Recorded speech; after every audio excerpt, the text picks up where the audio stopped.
ರಾಮನಗರ ಜಿಲ್ಲೆ ಚನ್ನಪಟ್ಟಣ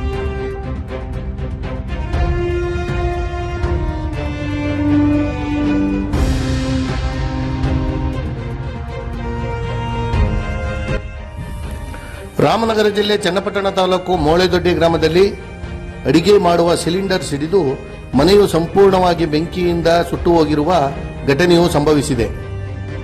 ಮೋಳೆದೊಡ್ಡಿ ಗ್ರಾಮದ ದೇವಯ್ಯನ ಮಗ ಪುಟ್ಟಸ್ವಾಮಿ ಎಂಬುವರ ಮನೆ ಈ ಒಂದು ದುರಂತಕ್ಕೆ ಈಡಾಗಿದ್ದು, ಪುಟ್ಟಸ್ವಾಮಿಯವರು ಗ್ರಾಮೀಣ ಭಾಗಗಳಲ್ಲಿ ಪ್ಲಾಸ್ಟಿಕ್ ಬಿಂದಿಗೆಗಳು, ಪ್ಲಾಸ್ಟಿಕ್ ಬಕೆಟ್ಗಳು ಹಾಗೂ ಪ್ಲಾಸ್ಟಿಕ್ ವ್ಯಾಪಾರವನ್ನು ಮಾಡಿ ಜೀವನ ನಡೆಸುತ್ತಿದ್ದ ಒಬ್ಬ ಬಡ ಕುಟುಂಬದ ವ್ಯಕ್ತಿ ಎಂದು ಹೇಳಲಾಗಿದೆ. ಪುಟ್ಟಸ್ವಾಮಿ ಕುಟುಂಬಸ್ಥರು ತನ್ನ ಮಗಳ ಮದುವೆ ನಿಶ್ಚಯವಾಗಿದ್ದ ಹಿನ್ನೆಲೆ ಸಾಲ ಸೋಲ ಮಾಡಿ 3 ಲಕ್ಷಕ್ಕೂ ಅಧಿಕ ಬೆಲೆ ಬಾಳುವ ಒಡವೆಗಳು ಹಾಗೂ 2 ಲಕ್ಷ ನಗದು ಸೇರಿದಂತೆ ಬೆಲೆ ಬಾಳುವ ಬಟ್ಟೆ ಬರಿಗಳು ಸೇರಿದಂತೆ ಪುಟ್ಟಸ್ವಾಮಿಯವರ ಮನೆಯ ಎಲ್ಲಾ ಸಾಮಗ್ರಿಗಳು ಮನೆ ಸಂಪೂರ್ಣವಾಗಿ ಸುಟ್ಟು ನಾಶವಾಗಿದೆ.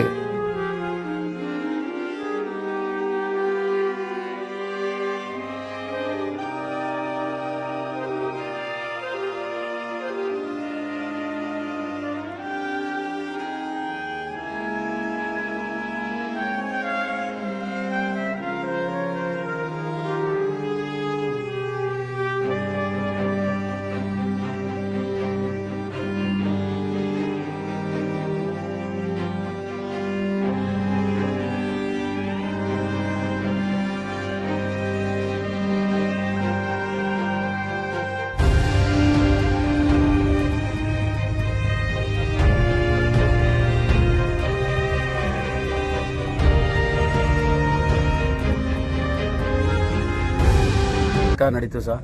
ಏನಂದ್ರೆ ಒಂದು ಮನೆಯಲ್ಲಿ ಒಂದು ಗ್ಯಾಸು ನಮ್ಮ ಪುಟ್ಟಸ್ವಾಮಿ ಸಣ್ಣಪ್ಪು ದ್ಯಾವಯ್ಯ ಅವ್ರ ಮನೆಯಲ್ಲಿ ಒಂದು ಸಾಯಂಕಾಲ 4 ಗಂಟೆಯಲ್ಲಿ ಒಂದು ದುರಂತ ನಡೀತು. ಅದೇನಂದ್ರೆ ಗ್ಯಾಸು ಸಿಲಿಂಡ್ರು ಸಮೇತ ಗ್ಯಾಸ್ ಅದು ಕಲೆಕ್ಷನ್ ಸರಿ ಇಲ್ದೇನೆ ಅದು ಬಸ್ಟ್ ಆಗಿ ನಮ್ಮ ಅವರ ಮನೆಯಲ್ಲಿ ಒಂದು 2 ಲಕ್ಷ ರೂಪಾಯಿ ನಷ್ಟ ಆಗಿದೆ. ಆಮೇಲೆ ಹುಡುಗಿಗೆ ಅಂತ ಮಗಳಿಗೆ ಅಂದ್ಬಿಟ್ಟು ಮದುವೆಗೆ ಅಂದ್ಬಿಟ್ಟು ಒಂದು 2-3 ಲಕ್ಷ ಒಡವೆ ಮಡಗಿದ್ರು ಸರ್. ಮಾಂಗಲ್ಯ ಚೈನು, ನೆಕ್ಲೆಸ್ ಆಗಿರ್ಬೋದು ಅದೆಲ್ಲ ಇಕ್ಕಿದ್ರು ಸರ್. ಆಮೇಲೆ ಬೀರಲ್ಲಿ ಒಳ್ಳೊಳ್ಳೆ ಒಡವೆ, ಒಳ್ಳೆ ಬಟ್ಟೆಗಳು ಎಲ್ಲ ನಾಶ ಆಗಿದೆ ಸರ್. ಅದಕ್ಕೆ ಒಂದು ಪರಿಹಾರ ಸರ್ಕಾರದಿಂದ ಕೊಡಿಸ್ಬೇಕು ಅಂದ್ಬಿಟ್ಟು ನಾವು ಗ್ರಾಮ ಪಂಚಾಯತಿ ಮೆಂಬರು ವೆಂಕಟರಮಣ ಅಂದ್ಬಿಟ್ಟು ನಮ್ಮೂರವ್ರಿಗೆ ಒಂದು ಹೆಲ್ಪ್ ಮಾಡ್ಕೊಡಿ ಅಂತ ಕೇಳ್ತೀವಿ. ಈಗ ಇದಕ್ಕೆಲ್ಲ ಕಾರಣ ಸಿಲಿಂಡರ್ದು ಪ್ರಾಬ್ಲಮ್ ಸರ್. ಯಾವುದು ಸರ್ ಅದು? HP ಇದು ಇಂಡಿಯನ್ ಸರ್, ಇಂಡಿಯನ್ ಗ್ಯಾಸ್. ಅವ್ರ ಕಲೆಕ್ಷನ್ ಪ್ರಾಬ್ಲಮ್ ಆಗಿದೆ ಸರ್. ಅದಕ್ಕಾಗಿ ಬಸ್ಟ್ ಆಗಿದೆ. ಅವರು ಸಾಯಂಕಾಲ ಕಾಫಿ ಕುಡಿಯೋಕೆ ಅಷ್ಟಾಗ ಆ ಥರ ಸಂಭವಿಸಿದೆ ಸರ್.